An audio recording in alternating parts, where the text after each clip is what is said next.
everybody and welcome back to the United Stand. It is a midweek game, Manchester United versus Sheffield United at Old Trafford, and this is the countdown to kick off the build-up show.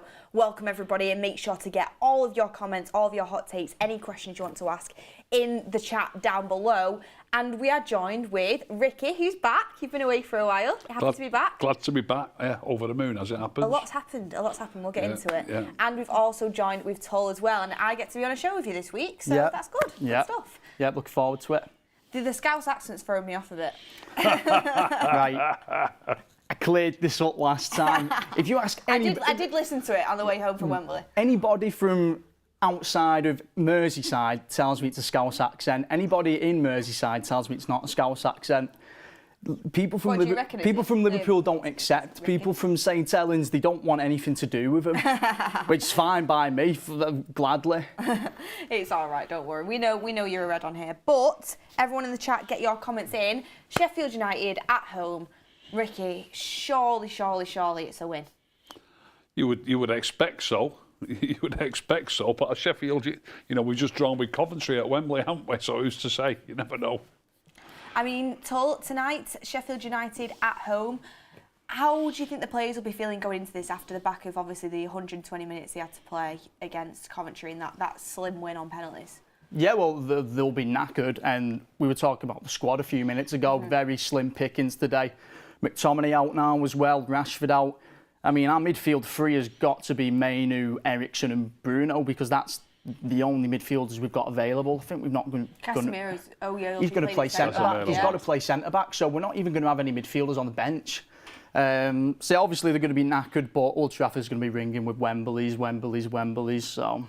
Do you see, Ricky, do you think Old Trafford will be up for the game tonight? Because even though we're going to the final, I think a lot of fans left Wembley quite annoyed at how it ended up happening. I think obviously fans are pleased that we're at Wembley. I'm pleased we're at Wembley. I was also a bit annoyed at how the game went, having been 3-0 up against Coventry. Look, these midweek games that are rearranged games, the atmosphere is often not very good. I don't see Old Trafford bouncing tonight. I really don't. Yeah, and I agree with you on that one. I hope it is, but I just don't feel like 8 p.m. against Sheffield United off the back of that. I mean, we should be really happy to be in the FA Cup final, and of course we are, but it's just the way we went about it, which is frustrating. Ricky, you've not been on the show in a while, so I'll ask you. I mean, first of all, what did you think of the Coventry game? And second of all, what did you think about Erik comments when he said the reaction was embarrassing? What did I think of the game? First of all, I thought we controlled the first half fairly well. But second half, they made a change at half time, and I've rewatched it, as you know I always do. They made a change at half time, a format change, or they changed the tactics, if you like, and they went to a back four, and they started to dominate the second half, and I was a bit concerned. And our goal, if you watch it back, the third goal was a goal on the break. They were dominating the game in the second half. And we actually scored on a break, and us needing to score on a breakaway against Coventry is not really what you expect. It was. I remember us saying it was a breakaway. It was a breakaway goal, and then they were still on top in that half. And I've just mentioned to you before, the lads that I was watching it with 4 other lads, and we all said that when they got a goal back, that we weren't surprised that they deserved the goal back, and we expect, it was coming, in other words. And it was a bit concerning. In fact, I heard one lad on another show that I listened to today, a YouTube show, a different channel. I listened to a Ricky, different... don't say that on here. I won't name the channel, but I listened to another show today. Should be United Stand only, and the thank phrase, you very much. The phrase that he used, which I thought was bang on, the phrase that he used is when they scored, I didn't think to myself it was a consolation. I thought to myself, this is the start of something. You know what I mean? And it was. You know what I mean? Usually you would expect it to be a 3-0 up against a championship team. They get a goal back. You'd expect it to be a consolation. But I didn't think it was. And obviously I've heard somebody else say that. And they dominated really the second half. But the first half out of the second half, on about 71 minutes, Eriksen came on, and I know a lot of people won't like it, but we got more control of the game when Eriksen came on, and I've rewatched it twice, and he got hold of the ball a lot, passed it a lot, and we came more into the game. then they got the second goal and the third goal, which was just completely out of the blue. We were on top when they scored them goals. And they were having, before the change was made, Eriksson for Mainu, they were having shots galore. They were having crosses into the box. They were getting corners. And then they got a goal back. They got the goal back. When the goal came, they took Mainu off. They put Eriksson on. And then we got more into the game then. We played better. But then they got goals out of the blue. The shot that deflected off Wan-Bissaka and made it 3-2, they'd had half a dozen shots before the change. You know, one of them could have got deflected and gone in. That's just how's you look, you know what I mean? But and then obviously the rest is history, isn't it? So, by the way, when we thought they'd gone in front, my God, I couldn't even believe it. I couldn't believe it. And I didn't even.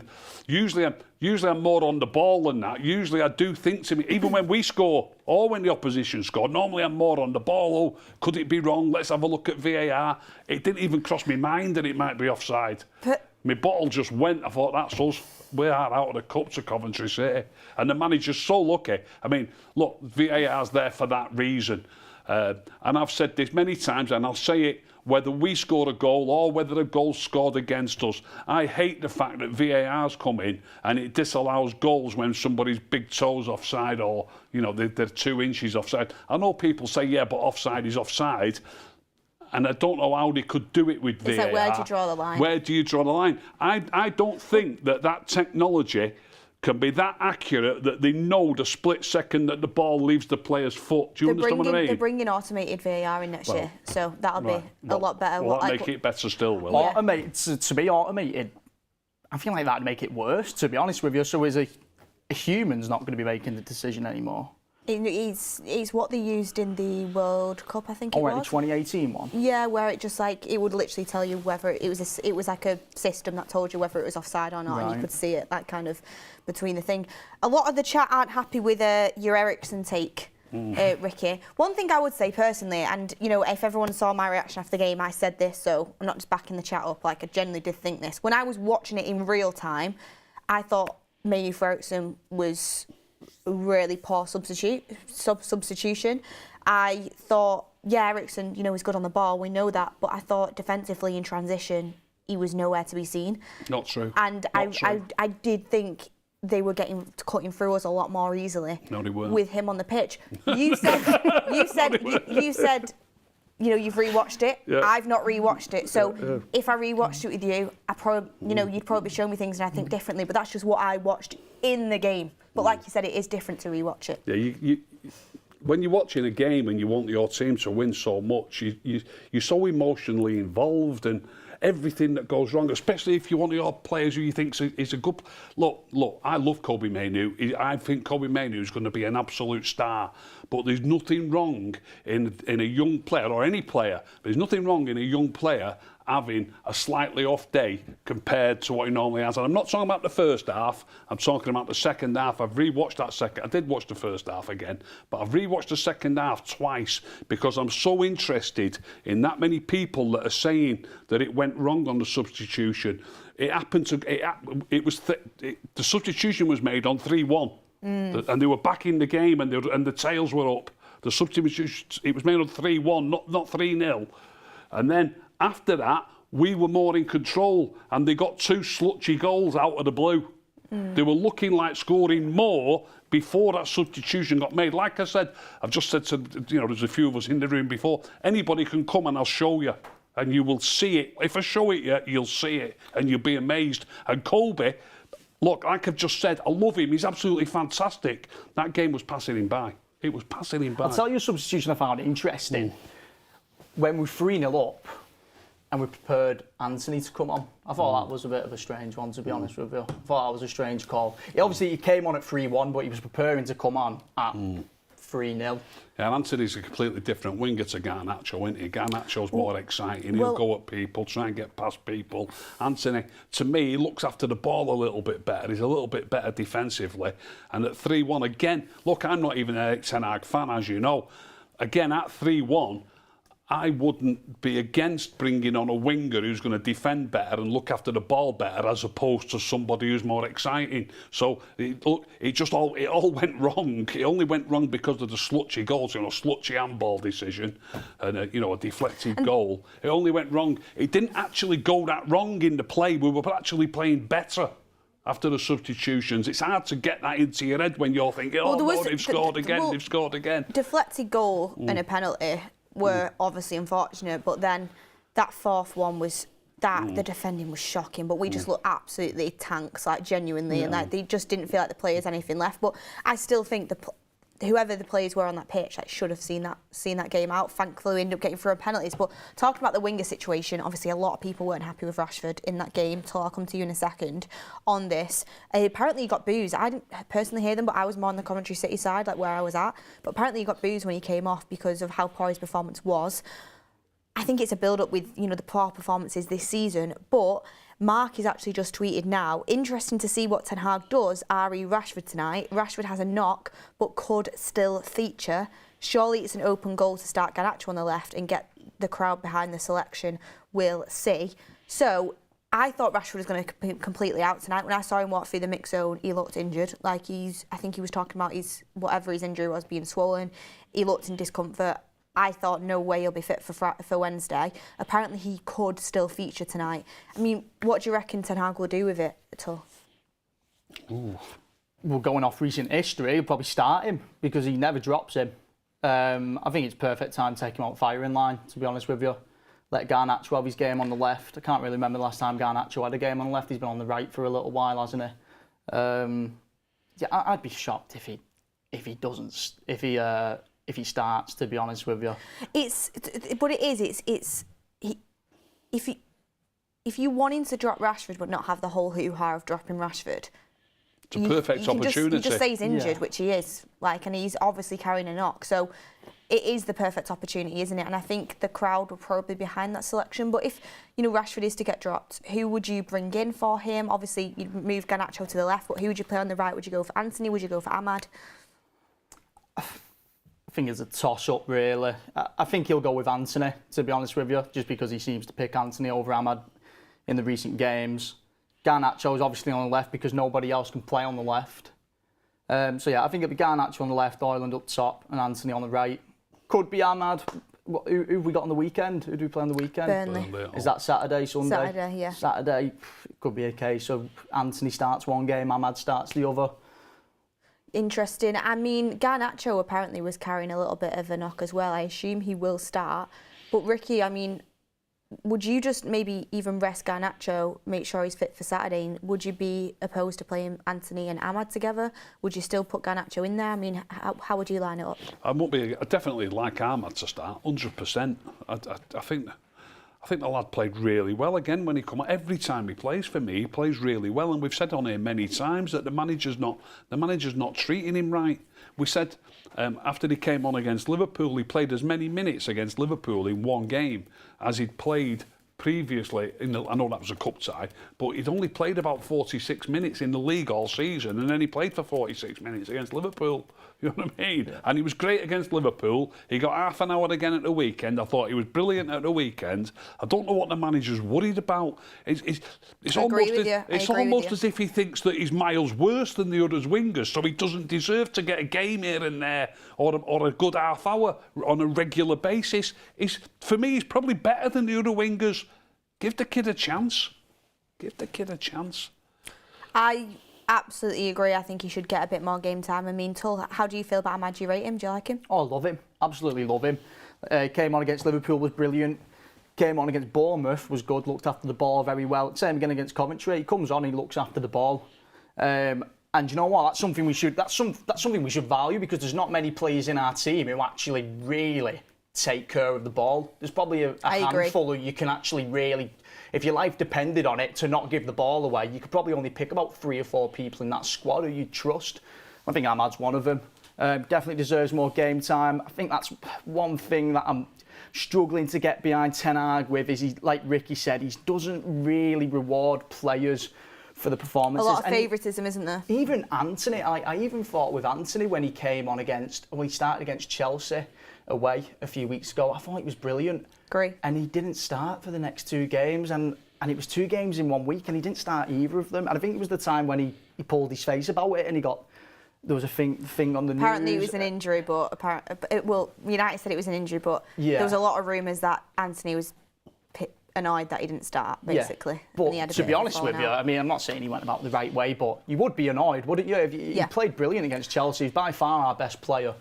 He deserved to start at least one of the games. He was man of the match in that game, and Garnacho was also really good, and that partnership actually worked really well on the wings. I agree with you, and it's like Anthony didn't play well against Coventry when he came on. I'm going to be honest, I thought he was pretty poor when he came on in that game, but like you said, he had a good game against Chelsea. And I think there was another game he came on and did really well. And the fact that, like you said, he didn't get rewarded for both them games, it is disheartening for players. And also, when you're a player looking around, working hard to get into the team, you think, what chance have I got? If Ahmad seen that, he's like, what chance have I got then? If, you know, Anthony can have, like, who Ten Hag signed for, like, nearly 90 million, can have a man-of-the-match performance against Chelsea and still not start the next 2 games, what chance have I got? Well, the way he took control of that game against Chelsea, Rashford hasn't took control of the game like that all season, not once this season. Indeed. Garnacho could easily go on the left and Anthony have a go on the right. If I was Anthony, I'd be annoyed as well.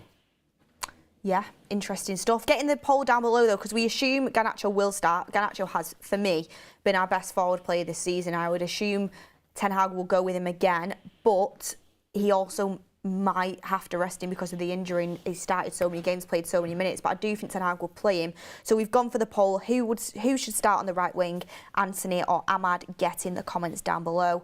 Who would you start? Would you guys both go with Ahmad? I'd give Ahmad a run out. He's desperate for a run out and deserves it. I think me too, because Anthony's going to come on anyway and he'll probably start against Burnley, so you can kind of use them both. What do you think? I tell you what, we've not really got too much to play for in the league at the moment anyway, have we? We're not getting top 4. You can debate whether, do we want European football next season? Would you take Europa League? What's your thoughts on that, Rick, actually? I'd take I'm not keen on that Conference League, apart from the fact, I mean, look, I love travelling to strange far off places. So apart from the fact that we might get some weird little countries to go to, you know, on a football side of it, I don't really fancy being in the conference. I said before... Europa League, yeah, not a conference. I don't like it when we're in the midst of... It's going to be a big season, big rebuild season. I don't like it when players have to travel to Poland or wherever on a Thursday. Yeah. And then imagine if you've got Bournemouth away on the Sunday. It's you don't get any time to... you're not recovering properly because you're travelling.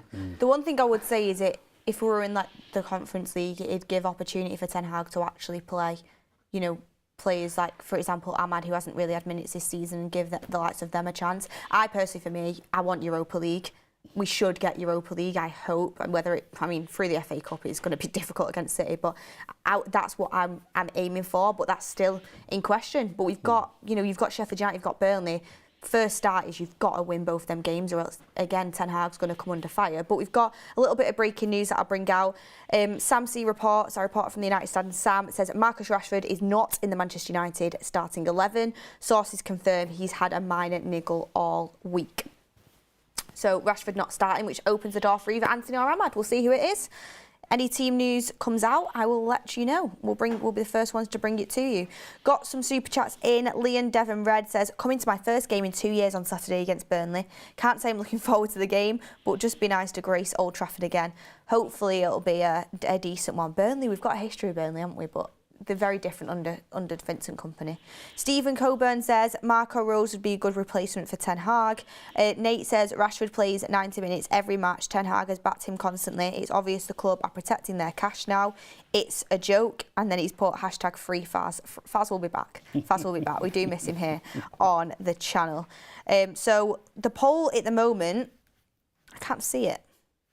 I can't see the poll. If the producer can tell me the results of the poll, I'll bring it in. But while we do that, we'll talk a little bit about Erik Ten Hag.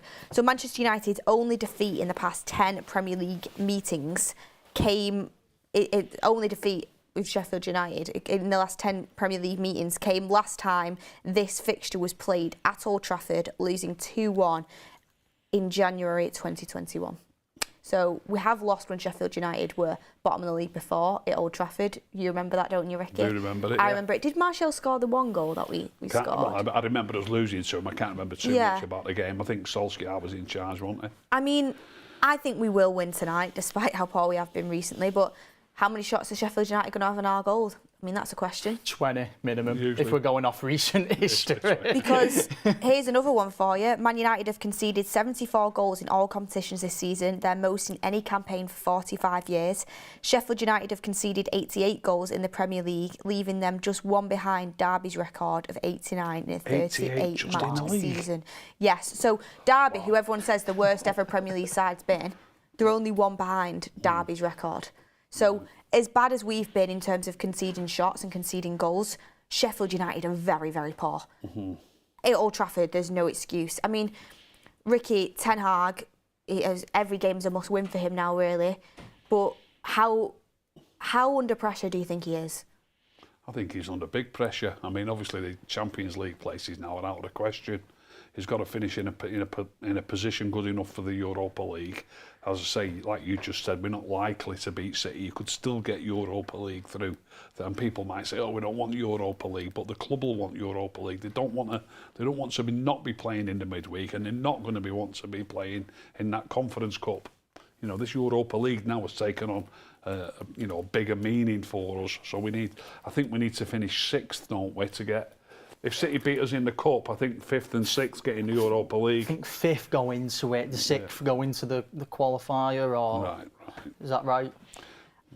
For the Europa League, 5th and goes straight into it, and 6th goes into the qualifier, I think it is, and then it's 7th It's an goes extra to the 2 games, is it, if we get a qualifier? Yeah, I think that's the way it works. Someone will be able to back me up on the chat with that one. I mean, I'm not often thinking about them places. I'm usually thinking what's going to be Champions League, but surely we're only going to get 6th, are we? I mean, how far behind? Have you got the league table? Oh, I really highly doubt we're going to get 5th. Yeah.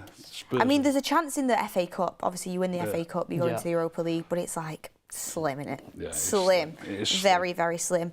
I mean, in terms of, the poll right now is 75% of people want Ahmad to start on the right over if they were picking out of Anthony or Ahmad. So the chat has spoken. They all want him to get a chance as well. And I said this, like, if Ahmad, right, if he starts him, okay, he doesn't have the best performance, no one's going to come for Ten Hag. Everyone's going to be understanding. At least you've given him a chance. Do you know what I mean? So I think he should do it.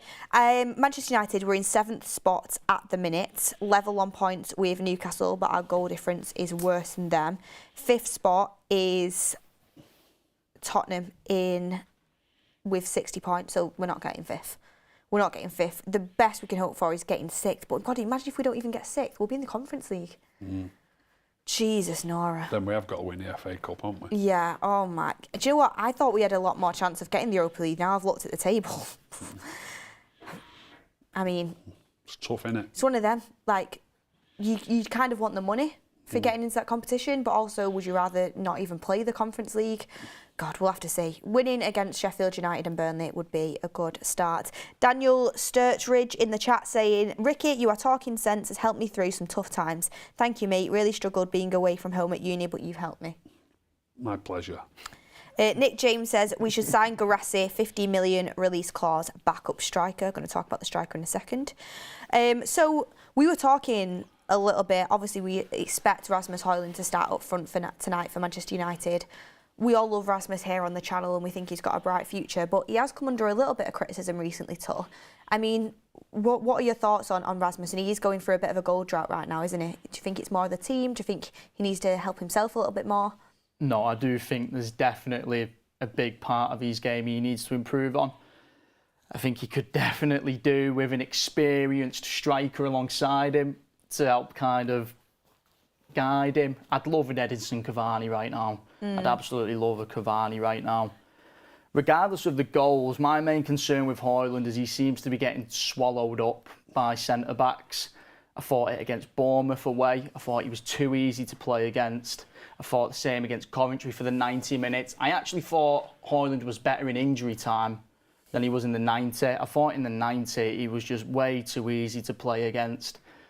He will come in to take the ball with his back to goal, but his hold-up play, it's not quite there yet. He's still very raw. But to be fair to him, should a 20-year-old inexperienced striker be starting twice a week for Man United? Probably not. I think we need another striker this summer and an experienced striker this summer to kind of guide him along. I agree. I think people who say, oh, we need to get a young striker as a backup, I think that's the wrong way to go.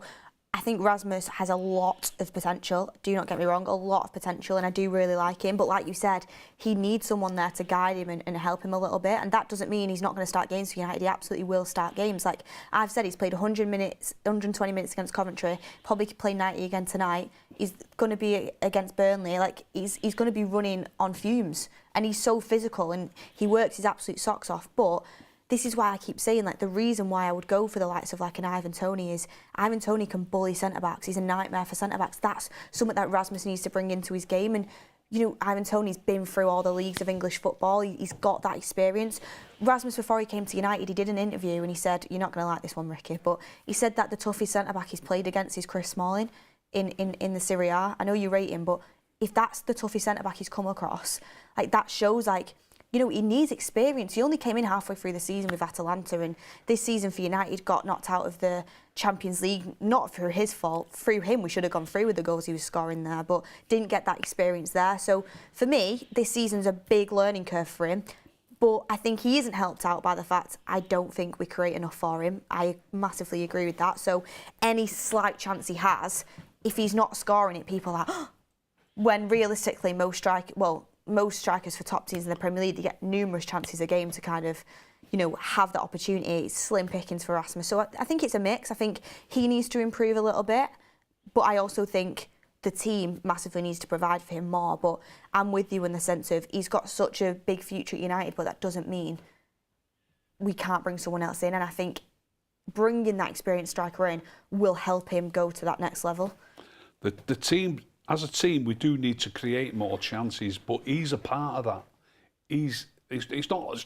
I'm not saying it's all on his toes, but he's part of the reason that we don't create quite as many chances as we should, because the idea of your striker getting hold of the ball, holding it, passing it, and then build up, then he can get in the box and get on the end of the chances. But it's the fact that he's not holding the ball up, it probably ruins our chances. At least 20% more chances we would get if he held it up better and passed it better.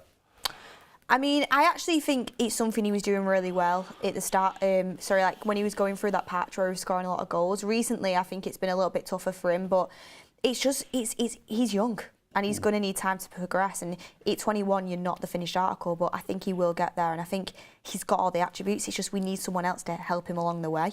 But the team news is in for Manchester United. Have a guess. Do you think Ahmad starting? I'm saying no. You're saying no?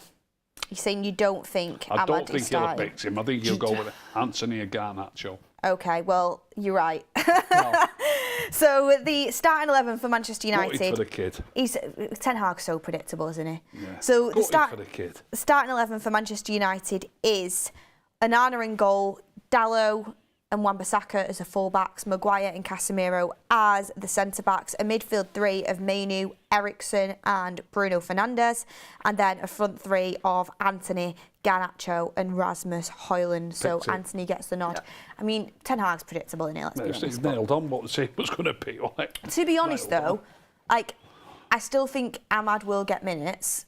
He'll be the first sub, I think, personally. Well, we haven't got. Have we got? I was going to say our bench has got to be looking very slim today. Going to look at the bench. So I think Ahmad will get minutes, and I don't think like it's the end of the world that Anthony's starting. I think Anthony, again, it's a good opportunity for him. Yeah, okay, he was a bit of a poor cameo against Coventry, and he got a bit of stick for doing this. I mean, come on. But Sheffield United at home, this could be a game where it could give him a bit of confidence, and Ten Hag might be thinking that in the back of his head, and he did play well, like you said, in that Chelsea game, and so he's give Ahmad the nod. I'm not Ahmad the nod. He's give Anthony the nod. I'm not mad about it. I would have started Ahmad, but the good news is Ahmad will get minutes tonight, because I'm going to talk about the bench. The bench is Bayende, Harry Armas, Lewis Jackson, Ogunye, Ahmad, Amrabat, Forson, McTominay and Wheatley.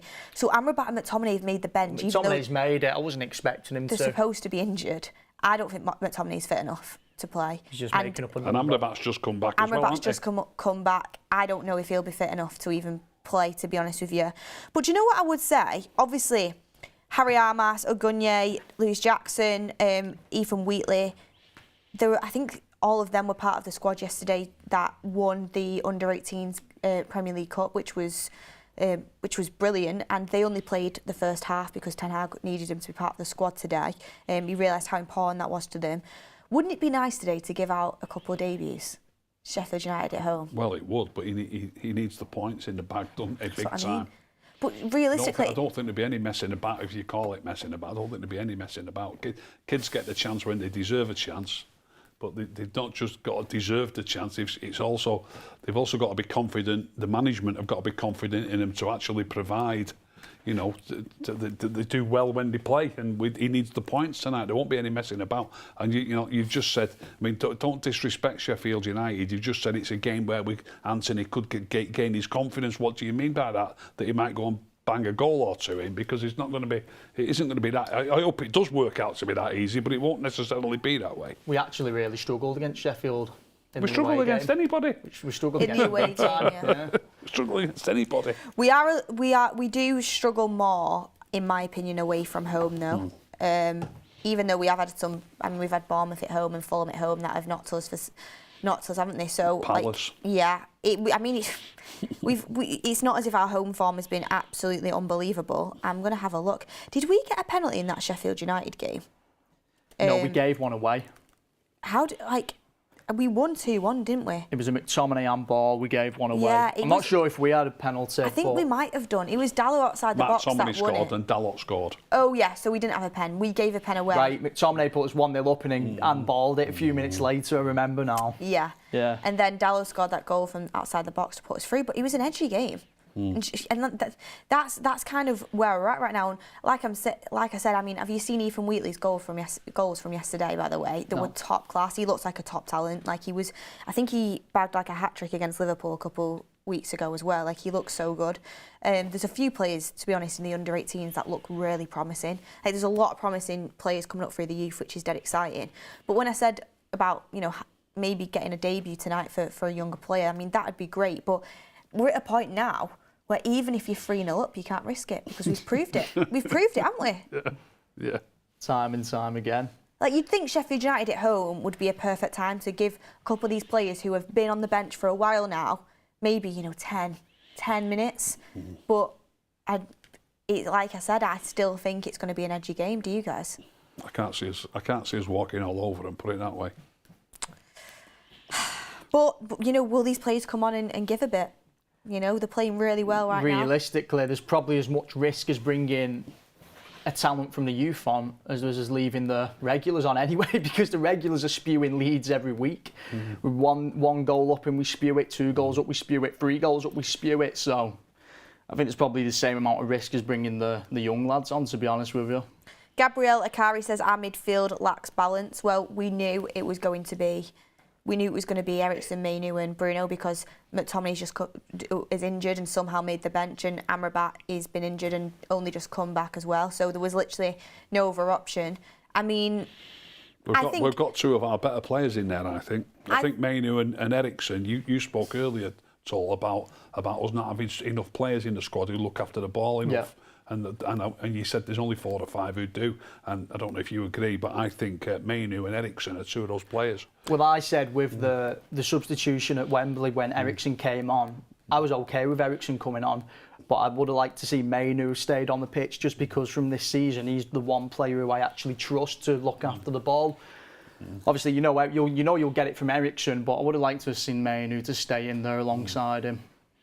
I think I'd like to say at home to Sheffield United, with that midfield, we'll be able to do the job. I mean, interestingly, Bruno Fernandes has scored 5 goals in his last 5 Premier League games, so he's on form for goals at the minute. So, and he's just scored 1 in the cup as well. So hopefully, that gives us a little bit of something going forward as well. He actually was at risk of being out of this game, but he's made it like he always does. Got a couple super chats in too. Planet Faz has gifted a membership. Nice one, Faz. Are you going to the game? Let me know in the comments. Nigel Stubborn Haag back at it again. I'm gutted for Ahmad. He barely starts. Karen Shah says score predictions for today's game. We'll do them towards the end. Kuda says, I wonder what the requirement to start a game for Ten Hag is #free Ahmad and need Fazbridge and Ricky combo. Rory C said, sad thing is, even if 3-0 up, Erik Ten Hag will not risk bringing on the youth, given the mentality and the leads that we have pissed away this season. Yeah, we were just saying that, weren't we? Sharon Lancaster says, solutions for Wan-Bissaka. He's awful at 60 minutes. We have no other option. I mean, like I said, Harry Armas looks great, young left back. And to be honest with you, like, I agree with what you're saying. Like, these players are doing so well in the youth. I know it's a big jump up to play, you know, in the Premier League, but you think to yourself, they can't do much worse than what we've been doing recently. For them to do worse, they've got to be 4-0 up and spew that. Because the regulars are spewed 2-0 up, 3-0 up. For them to do any worse, they've got to spew 4-0 up, And they'll which have, takes some doing. obviously, they'll have like the bit between the teeth and they'll be hungry to play. So something to definitely think about. Nick James says, problem is what we can afford and what we can prioritise. Daniel Lee says, don't we get the Europa League anyway, as City are in the Champions League next season? That's if they win the Champions League, though. No, City, No, City are in the FA Cup. Champions League. No, I don't think it will. City are out of the If Champions City League, win, aren't if well, look, it's either way, innit? If we win the FA Cup, we're in the Europa League. If City win it, it gets knocked on to the 6th place team in the league. Right. So we probably could end up Still getting won't it. be. Still going to be tough. That innit? Newcastle. Yeah, Us and Newcastle between will us be and between. Newcastle. Yeah. Yeah, But it could be us. It could be us. yeah, Daniel, that's a good point. We missed that before, so a good point. So Yeah. FA Cup, really, if City win it, which is most likely, 6th So spot. it's important So the that we league can is get important, 6th, yeah, actually. yeah. So the league, people are saying that we've written the season off, and that the league actually is important now. We need to fight for every point we can get, to be honest with you. Sashin Murty says, Ahmad and Armas robbed. Wanted to see them play. I think a couple of people are really gutted that Ahmad isn't in the starting 11 I think today. Armas but will he definitely get game time today, because Do you think? Wan-Bissaka at the end of the Coventry game, he was knackered. He could not get back. And I think we'll see only 50 minutes or so from Wan-Bissaka today, because he looked absolutely knackered on Sunday. I think it'd be great to see Armas. He looks quite small, obviously, so coming He into is the the Premier left back, League. isn't he? I've got that right, haven't I? He is the left back. He looks quite small, obviously, so coming in the Premier League, it's obviously physical, but I think he looks really promising, and I think he's nearly ready. So it'd be exciting if he did come onto the pitch. I know that a lot of the fans are quite excited to see him in action if he does get some minutes. Well, Brandon Williams had a little cameo a couple of years ago, didn't he? He's a similar build. He managed to stay in the Hopefully he's better than Brandon Williams. Hopefully he's better than Brandon Williams. People were telling me at the time that Brandon Williams was going to keep Luke Shaw out of the team. It happens all the time. I mean, it'd be good if Luke Shaw could get fit, to be honest. Oh, we're desperate for him. But to be fair, I had Fabrizio on the show. I don't know if he's in it because you've been on your holidays. He said that Shaw might be back for the final, which would be good for Right, us. that'd be Could brilliant. do with getting a game in before it, couldn't they? Yeah. Yeah, definitely. Definitely. I mean, throwing him into that game would be a tough one after being out for so long. I mean, in terms of the centre-back situation, Maguire and Casemiro is kind of the only option we've got. What did you make of that against Coventry, Rick? Casemiro's. I watched the match. But like I say, I've watched it back a couple of times, and I like. I think it was it Lee Dixon, I think, who was the co-commentator. Yeah. And I liked his comment about Casemiro. He said he looks like he's towing a caravan. so that's the answer. Yeah, he's on one of the goals. He was running, but at like 2 miles an hour. He was at fault defending for one of the goals. When he said that, it wasn't on one of the goals. I think the lad went past him like he wasn't there, but ran it out of play, I think, on that occasion. But yeah, he's obviously a massive shortage of pace. Generally in the game, he's fine. Passing's not. He's got a little bit more time at the back, so his passing's better. He's been giving it away a lot in midfield. So from the back, his passing's better.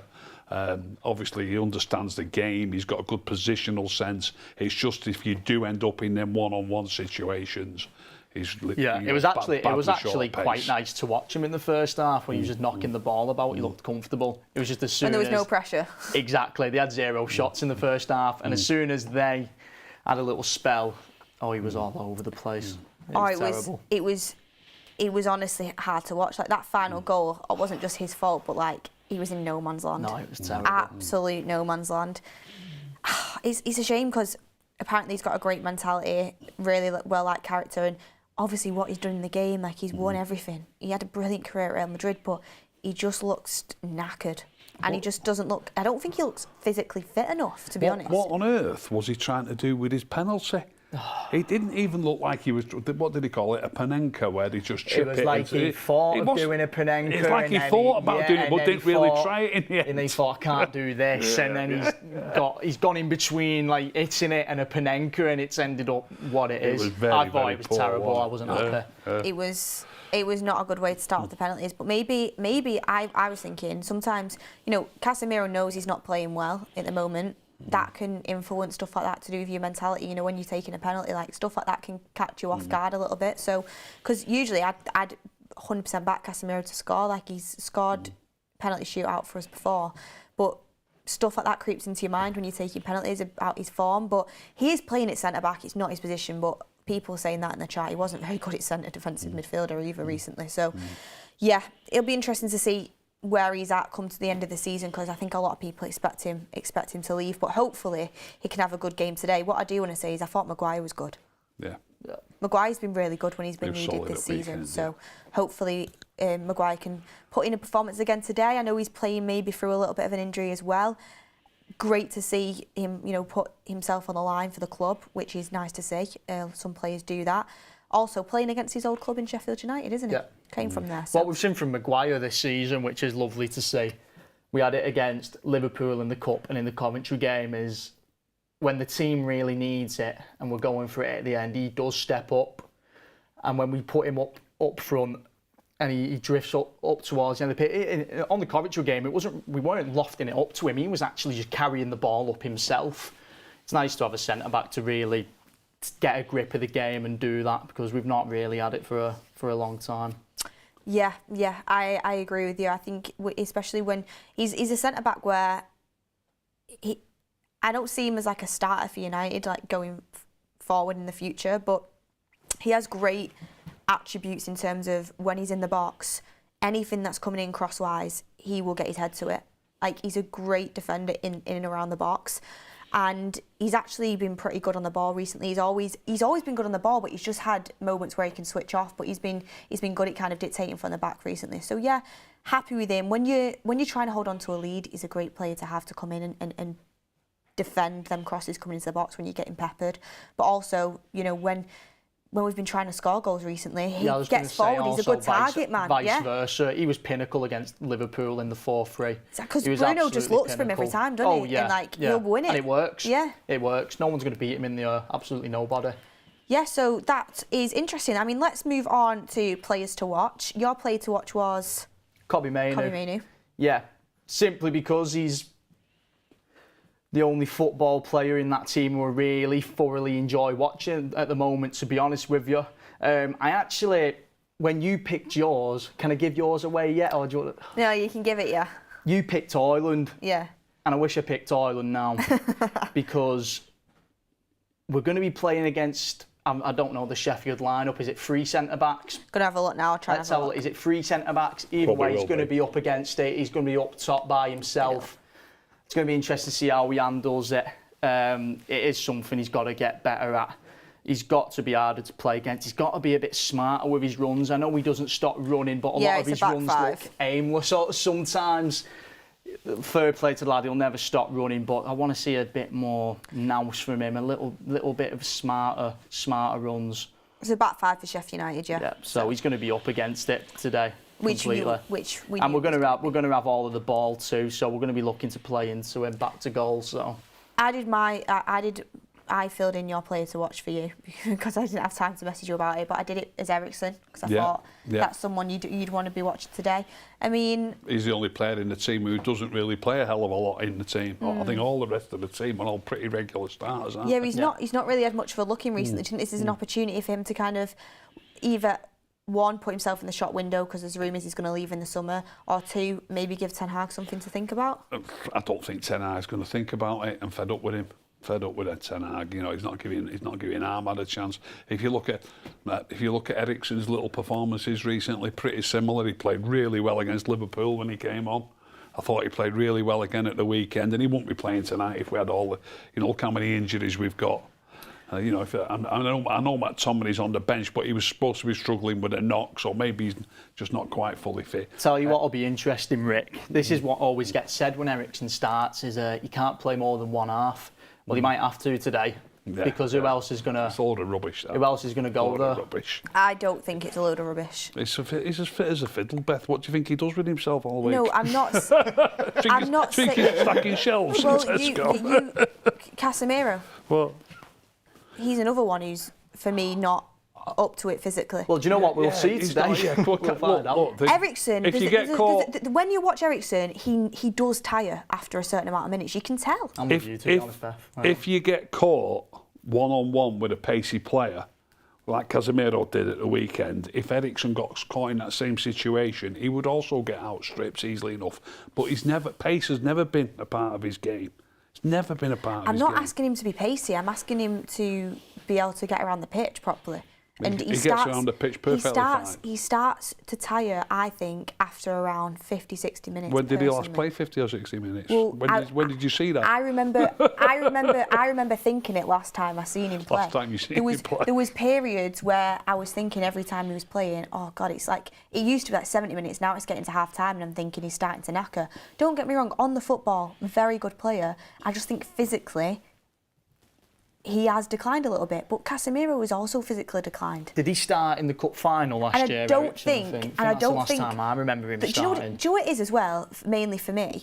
No, I think he started games this season, I think, for us. I'm pretty sure. But do you know what I think it is earlier on in the season? What I think it is for me, which is the big factor of why, you know, the Eriksen and Casemiro sometimes get exposed for physicality sometimes, is the system Ten Hag plays just doesn't complement them whatsoever. He plays basically donut ball, where you've got all the attacking players here, the defensive players here. So, like Ricky says, you could have anyone in the middle of the park and they're going to struggle. They're massively going to struggle. So when you've got someone whose best attributes aren't the pace, aren't, you know, their ability to like get around the pitch and their energy, you're going to get exposed in that. So I think it's a mixture of that's not their strengths in terms of mobility, but also Erik ten Hag plays a style of football where you massively, massively, massively need energy and to be able to get about. And even someone with the most energy would struggle, like we've seen before. So I think that's what it is for me. I've said it. We said it before the show. I'm not saying Fred is United level, but I think we've missed him this season in terms of, you know, he would have contributed more than what Amrabat has.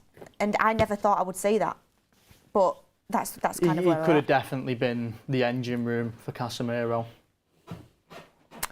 But what do you think, Rick? I know you're not a big Fred fan, I'm not a big fan of Fred. Look, you've got to pass the ball better, look after the ball better, and then maybe you've got a little bit less running to do, a little bit less defending to do.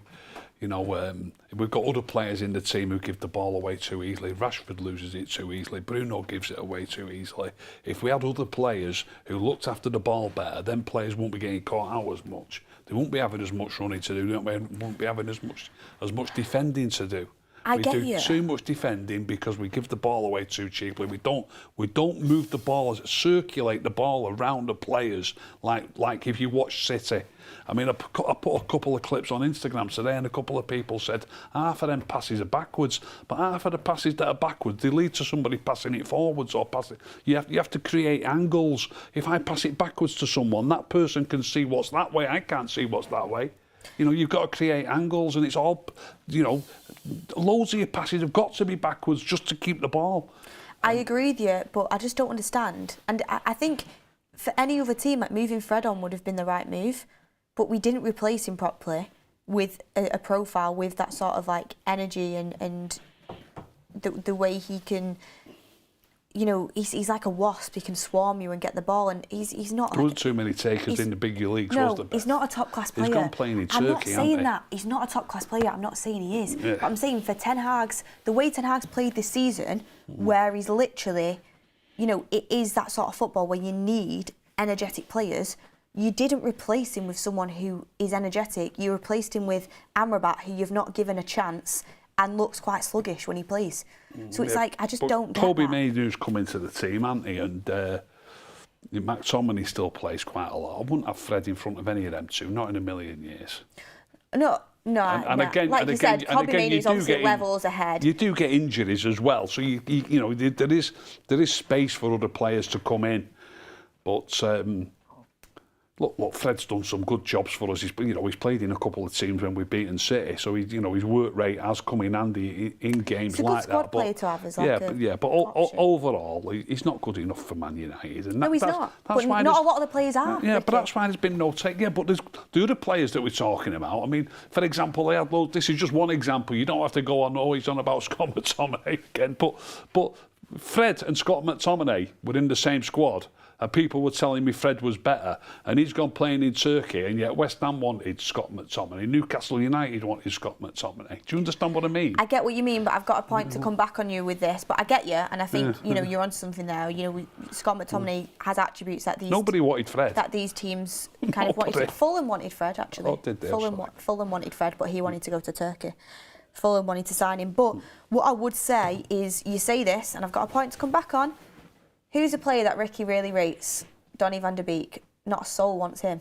Not a soul wants him, Ricky. And you rate him. So how does that work? I think he's a good player, yeah. I think he's a good player. Caught you out there, haven't I? No, I don't know about that, darling. Let's see what happens next. He's gone to Frankfurt. They're not keeping him, Rick. No. It's going to be tough for him to move on in the summer, and he is leaving United, by the way. It's like apparently. Yeah, I mean, look, I don't know how much the injury's got to do with it, but he had a shocking injury, didn't he, playing for us? How long was he out with that injury? Yeah, I felt for him because he actually did all right in the game. Wasn't it? He just came back into the team for the first start for ages, and did he break his leg or something? Or whatever? He was out for the season, really, it was wasn't horrible, it? Yeah, so. It was horrible, and I feel sorry for the guy. Yeah. It's like I hope he goes on and gets somewhere with his career, because I really do feel sorry for him, because he's a lovely person. I mean, I've seen him like in the mix zones and stuff, and he's a really nice guy. I hope he goes on and does something. But anyway, it's nothing to do with this game. It's like Ericsson as well. He seems like a lovely character, but it's just like, I just think it's time to move on. Nick James, I hope he does well today, though. Really hope he does well today. I think this is a game where he could thrive in, hopefully, at home to Sheffield United. But famous last words, that's what I was saying. Nick James says, this is exactly why Erik ten Hag needs to build his squad. Shay Maxwell says, do you think Shay Lacey could be on the bench soon? I think soon, yeah. He's definitely an exciting talent. And Sashin Murphy said, Amrabat too, he's a good 8. As in, Amrabat should be playing, but Amrabat's only just come back from injury, which is probably another reason why he's not playing. A lot of people in the chat saying, a couple of people in the chat saying Fred's replacement was Mount. I was thinking that, but I thought the Mount signing was a strange one. I thought it was a really strange one. It was more like we just took him because he was available rather than really... It didn't seem like he was there to fill a role to me. It was just kind of like we took him because he was up for grabs. I mean, his best position is really number 10, isn't it? And if he plays somewhere else, really, it's on the left. And the two positions that is probably his favourite two positions are filled by two players who we never ever drop out of the team. We said the same thing before about Sabitzer, Beth. Yeah. We're saying class. We're saying Sabitzer now, he's starting every week for Dortmund. He's in the Champions League semi-final, but he couldn't do it for United because he couldn't play in his position. No, it's not. We played him as an 8 when he's a 10. I wouldn't say that he couldn't do it for United. What's difficult to spot, Tul, is players like Sancho.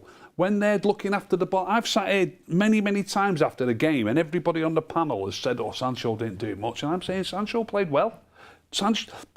They don't realise that just getting the ball and giving it, having your head up, seeing the short passes, that's playing well. But when there's only a couple of players doing that, imagine how many times Sancho gives the ball to Bruno and he smashes it up the field. Imagine how many times he might pass it to Rashford and he dribbles it and loses it. Yeah. You need all your players moving the ball around the field and understanding, getting a feel for that ball and getting a feel for the pass. Give it, get it, move the ball around. He's now playing... Simple as this, he's now playing with better players. He's playing with other players. Him and Sabitzer, they're both too good for us. They're too good. And we haven't got other players who play like that. And that's why they're in the Champions League semi-final. And the way Sancho's getting treated there, by the way, think of this, I don't know if you know this. Obviously, it all blew up and everything that happened, but it all stems from him not being in the team. It all stems from him not being in the team. Now then, they played Atletico Madrid away in the first leg. He played the full game. They rested him at the weekend. He didn't even travel with the squad for the league match, and then he played again in the second leg. They're treating him like he's a superstar. Yeah. They're treating him like a superstar, and we treated him like a piece of crap. And they're better than us. Explain that to me. Yeah. Ricky, I think a lot of people in the chat are agreeing with you on that. For me, with Sabitzer, God, Sabitser's class as well. When I watched him play for Dortmund in that second leg against Atletico, he was absolutely He played like that for us, Beth, but he's giving it to Bruno, who's then giving it away. It's simple. The game's simple. I do think we played him too deep. I think he was a 10 and the 10 spot wasn't available at United. But wherever he plays, though, he keeps the game simple. We won't go over old ground. A lot of people in the chat saying Mount was actually Eriksen's replacement. I mean, the fact of the matter is Mount hasn't been fit all season. I think he's a good player, and I think if he was fit, he should be playing. I think it's another player that would be saying every week, why is Ten Hag not playing him? Because he deserves to play, because he's been injured. He's not been looked at that much. But it's like you bought him, So it's one of them. When all of our wingers are fit, the only spot that's up for grabs in the team for Mount is in the 8. Did he ever often play in the 8 for Chelsea? I always remember him on the left and in the 10. I don't remember him playing in the 8 very often. Ten Hag's plan was to make him into an 8. From what I've heard. He's still somewhat young. I suppose he's still got years on his side. I just thought he was. And apparently Mount was quite excited to take on that role. The first 2 games of this season, he played, didn't he? And Bruno played as well, and I think Casemiro played. So to me, it was too attacking. It was never going to work. The first game, I know we managed to beat Wolves, but they absolutely murdered us. They poured through us, didn't they? Yeah, absolutely mauled us. Then they went away to Spurs. Didn't do too bad in the first half at Spurs, but ended up losing 2-0 anyway. And it was just never going to work. And then I think it was straight away then that they said Mount was. When I say they said, I questioned it. It was clearly not working. He'd spent £60 million. Was it £60 million? Yeah. And I think straight after that Spurs game, he was injured. Now then, if he probably was injured, but I've always got these thoughts in my mind, It was obviously not working. He'd spent £60 million on him. He had to change it. That's a tad embarrassing. Was he actually injured, or was it a case of, we're going to say you're injured because you're going to have to take a back seat for a bit? Do you think Garnacho was injured, Beth, at Wembley? Ten Hag said he was injured yesterday, didn't he? No, I don't. He wasn't injured. I don't think he was injured. I think that was. He was gutted coming off. You could see it in his face. Well, he tried to spin it off yesterday in the press conference that it was gutted because he was injured. I do think. But he seems like he says that about everything these days. I do think Mount was injured that time when he actually did get injured, because we've seen. He was out for ages. He must have been injured. We've seen Mount being injured quite a lot this season. I think he was. He must have been injured. But what a coincidence! We've had 2 horrendous games. And we've just bought that player, and he's injured now. Do you know what I mean? Everybody was going mental about that midfield, wasn't they, as well? When Ten Hag said Garnacho was injured, I didn't believe it, because his brother on Twitter was like, gutted he'd come off. I mean, I don't know if he'd really know, to be honest. But Garnacho looked gutted as well, that he'd come off. Maybe he was gutted because he felt an injury, and he felt, oh God, I hope this isn't an injury, but I doubt. He's playing tonight, though, isn't he? Yeah, he's playing tonight. That's why I mentioned it. That's why I brought it up. Even if it. Well, we've got a minute left on the show. So let me put it this way, dead quickly. If he is carrying a slight knock and he was injured, it makes it even worse that Ahmad's on the bench and not getting a game. Yeah. Give Garnacho a rest and give Ahmad a game. That's true, actually. I'm raving. He's doing me head in, this manager. He's doing me shed right in. Go on, I'll leave it. I'll let you finish the show, darling. Ricky Classic. It's great to have you back, Ricky. It's great to have you back. Quickly, because Mark's gone live now. Score predictions. I'm going to go with 3-1. I think we'll concede. 2-0. I'm going to go with... We'll concede. Oh, no. We concede every game, Rick. I'm going to go with 3-1 as well. I'm going to go with 3-1. We're going to concede, aren't we, Beth? Yeah, we concede all the time. Casemiro, I don't know. I think we'll concede. Marcus S says Rashford needs to go. Defending starts from the front. He's a lazy player. Last super chat. But yeah, I'm going with 3-1. Tull's going with 3-1. Ricky is going with 2-0. He thinks we're going to keep a clean sheet. But look, everyone, thank you for being involved with the build-up show. Thank you for getting all your comments in, all your super chats. Make sure to hit a like on the video. We're going to head over to Old Trafford now and watch the game. We'll be back afterwards with the forum, and Kev will be joining us. For now, go and infiltrate Mark's chat with Ricky is raving. Ricky is raving. Go and infiltrate Mark's chat with that. Have fun on the watch along, everyone, or if you're watching the game at Old Trafford, and we will see you on the forum later.